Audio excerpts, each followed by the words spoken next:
சொன்ன உலக நாயகன் இப்போ இங்கிலீஷில் பிக் பாஸ் ஃபேமஸ் ஆகிட்டு இருக்கார். பிக் பாஸ்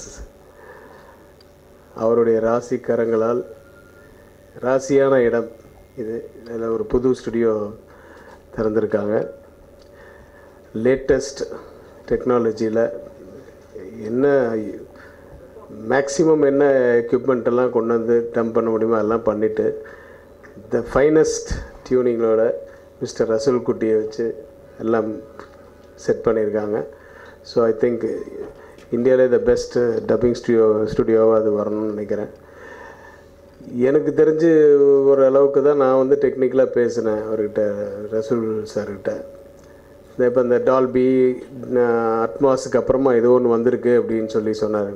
உடனே வந்து அது R2 சார், அது முதல் கமல் சார் தான் இந்தியாவிலே இந்த ஃபஸ்ட்டு ஃபிலிம் பண்ணார் அப்படின்னு சொன்னாங்க. ஸோ அவரை விட லேட்டஸ்ட் என்ன வருது, என்ன புதுமைகள் வருது அப்படிங்கிறது சினிமாவுக்கு கொண்டு வரணுங்கிற ஆர்வத்தில் உள்ள அவருடைய ராசிக்கரங்களால் இன்றைக்கி இந்த டப்பிங் ஸ்டுடியோ திறந்துருக்காங்க.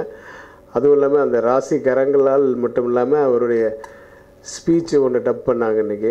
அது எனக்கு அப்படியே ஷாக்காக இருக்குது. அவரோட நிறைய பழக்கத்தில் நிறைய விஷயங்கள் அவர் டைலாக்ஸ் பேசுவார், நிறைய ஸ்லோகங்கள்லாம் சொல்லுவார், நிறைய அப்படியே பைஹார்ட்டடாக இன்னும் அந்த சின்ன வயசில் கேட்டதெல்லாம் அவர் சொல்லுவார். இன்றைக்கி அதே அந்த பழைய நினைவுகள் வந்துச்சு. சிவாஜி சார் பேசின வசனம், கலைஞர் எழுதிய வசனம், சாக்ரட்டிஸ் சார் அவர் பேசுகிறதெல்லாம் அப்படியே சும்மா ஏதோ பேசுங்கன்னொன்னே அது வந்து விழுது பலன்னு. அதெல்லாம் பார்க்கும்போது அது சினிமான்னாவே இனிமேல் சிவாஜி சாருக்கு அடுத்தது அது கமல் சார் அப்படிங்கிறது வந்து எல்லாருக்கும் தெரிஞ்ச விஷயந்தான். அது இன்றைக்கி மறுபடியும் ப்ரூவ் ஆச்சு எனக்கு. மற்றபடி all the very best to Lizzie ma'am.